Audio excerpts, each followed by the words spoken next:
E aí, então, no próximo capítulo, o Evagro Pontico vai falar sobre a perfeita aversão aos demônios, né? Quando a gente fala de perfeita aversão ao demônio, a gente tem que entender que toda aversão que a gente tem aos pecados e aos demônios, essas coisas nos auxiliam no trabalho das nossas virtudes, né? Porque isso é algo muito bom. Ter essa aversão é algo muito bom, né? Só que é o seguinte, tudo hoje no mundo, sim, tudo não, né? Derivar todos de alguns é uma coisa complicada, mas muitas coisas no mundo, né? E que a gente tem contato, né? Que eu tenho contato, são muito prazerosas, são muito deleitosas, né? As telas, as redes sociais, a comida, né? Todas essas coisas são muito sensoriais, né? Tá tudo muito deleitável, né? Scrollar, ficar, sei lá, sentado e deitado o dia inteiro, né? Não trabalhar duro, né? Não estudar mais, né? Tudo isso é muito bom. E é justamente isso que quebra a nossa amizade com Deus, né? O prazer e o deleite, a lembrança e a memória desses prazeres, desse deleite, quebra a nossa amizade com Deus. E é a partir disso que os demônios vão tentando a gente, né? Com a memória desses pensamentos, né? Os pensamentos malignos são sempre voltados justamente ao prazer e ao deleite que a gente teve com pensamentos e coisas passadas, né? Pode ser a luxúria, pode ser a lembrança de banquetes, pode ser a lembrança do dinheiro que a gente fazia, de quando a gente era rico, de quando a gente tinha aquelas amizades, né? Por mais boas que não sejam. Isso vai encerrando e quebrando em definitivo a nossa amizade com Deus. E aí o que Deus enxerga é o seguinte: Deus enxerga uma maneira de nos ajudar a nos reencontrar, só que da maneira dele, né? Porque Deus sabe de tudo e a gente é muito bocó ainda, né? Então Deus nos deixa em uma solidão moral, né? O que é uma solidão moral aqui? Deus se afasta da gente. Deus definitivamente vai embora da gente, tá? São João da Cruz descreve, né, algo muito parecido e semelhante disso como a noite escura, né? Que no caso é uma via de purgar, né? Deus se ausenta de nós para querer purgar todos os nossos pecados e algumas imperfeições, né? Talvez uma pessoa que tem uma vida espiritual mais forte já deve ter passado por isso. Talvez não definitivamente uma noite escura, mas alguma coisa muito parecida, onde é que parece que tudo é cinza, né? E parece que Deus foi embora e eu tô aqui e não consigo andar, não consigo fazer mais nada, eu preciso que ele volte e tudo mais, né?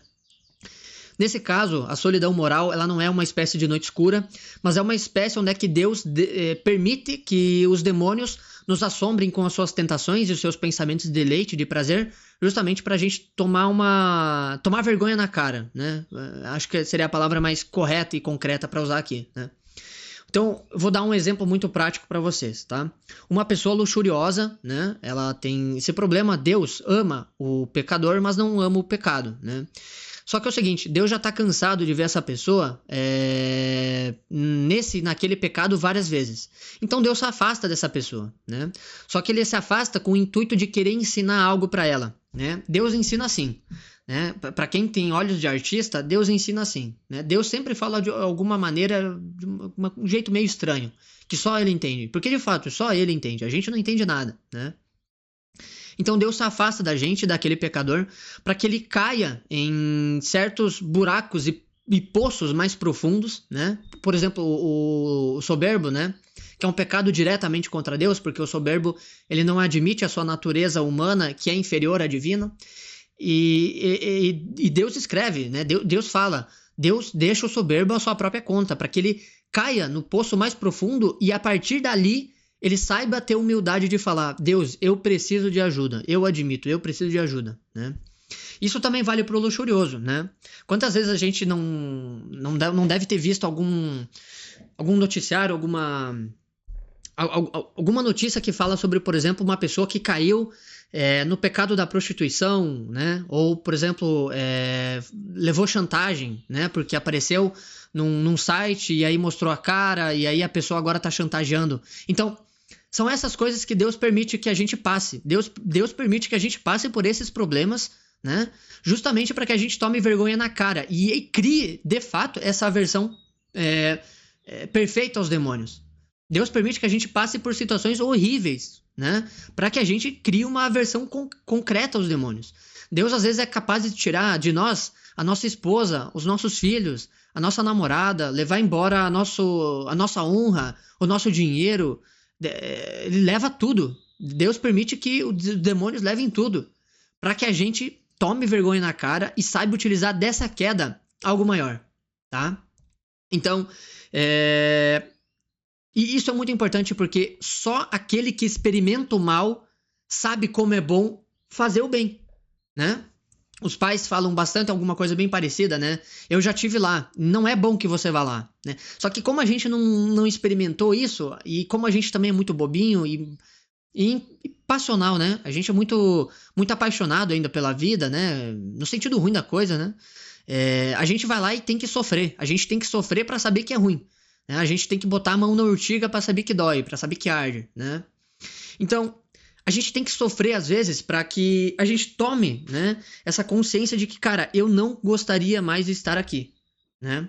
E é importante notar que em Marcos 5, se Marcos 4 fala sobre a parábola do semeador, Marcos 5 tem muitos insights sobre a luxúria ali, recomendo depois que vocês leiam, né? Mas os demônios, né, em Marcos 5, clamam para que Jesus se afaste deles e que eles possam entrar nos corpos dos porcos que estavam ali presentes. Ou seja, simbolicamente falando, nada acontece sem que Deus não queira, né? Os demônios só podem nos tentar se somente Deus deixar. E simbolicamente falando, isso significa o quê? Um pouco da virtude da prudência, porque todas as nossas quedas, então, podem representar uma forma de Deus se comunicando com a gente. Deus quer se comunicar com a gente por meio das nossas quedas, né? Ah, eu tive uma queda depois de tanto tempo com a luxúria. O que isso pode significar? Simbolicamente falando, pode significar uma coisa que São João Clímaco fala no Escado para o Paraíso. De vez em quando, os demônios fingem castidade no nosso corpo para que a gente possa, então, ter contato de novo com todos os prazeres sensíveis, né? E ferir um pouco da nossa prudência, para que então a gente, ensoberbecido, né, com a nossa castidade, por assim dizer, comece a se autotentar. A gente comece a entrar em ocasiões de queda. Ou seja, o cara ficou um tempão lá sem pornografia, sem masturbação, não tem mais problema com a luxúria, começou a achar que agora ele é casto. E aí ele começa a falar certas coisas nada legais, começa a fazer isso, começa a fazer aquilo, entrar em certas discussões, certos lugares que eu não deveria, ver certas coisas, né? E pensar. E aí ele começa então a receber esses pensamentos. Depois, justamente como uma forma de punição. Deus quis mostrar para ele, olha, você ainda é muito soberbo. Você começou a achar que você era casto por si mesmo. Era eu que estava te ajudando. Agora, essa queda, você pode tirar dela uma lição. Deus quer nos ensinar isso. Deus quer nos ensinar que cada queda, cada pecado, cada tentação é uma matéria de, opa, alguma coisa está acontecendo comigo e eu preciso saber onde é que eu estou errando. Certo? Então, essa nossa verdadeira aversão aos pecados vem dessa maneira. Entender que cada queda pode ser um aviso de Deus para notificar que algo está errado dentro da nossa alma. Né? Tirar dentro de cada queda uma lição. Né? E é por isso que a perfeita aversão se dá com a virtude da prudência. A prudência, né? O prudente, ele confia bastante naquilo que diz o Senhor, né? Porque o espírito pode ser forte, mas a carne é fraca. Então, o prudente pode às vezes não entrar em certas discussões, por mais lícitas que sejam, porque ele sabe que ele pode entrar na ira, porque ele sabe que ele pode pensar demais naquilo e depois virar matéria de tentação de carne para ele, né? Enquanto muitos imperfeitos prudentes, se é que eu posso utilizar esse termo, eles podem não cometer o pecado em ato, mas os pensamentos ainda estão muito impuros e não estão com aquela passionalidade,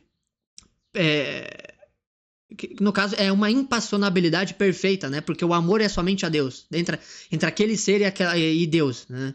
Então a gente ainda está muito passional, a gente ainda está muito nesse mundo. E é isso que Evagro Pontico quer dizer nesse capítulo, né? Tirar das nossas quedas também um pouco desses ensinamentos, certo? Deus abençoe a todos. Até mais.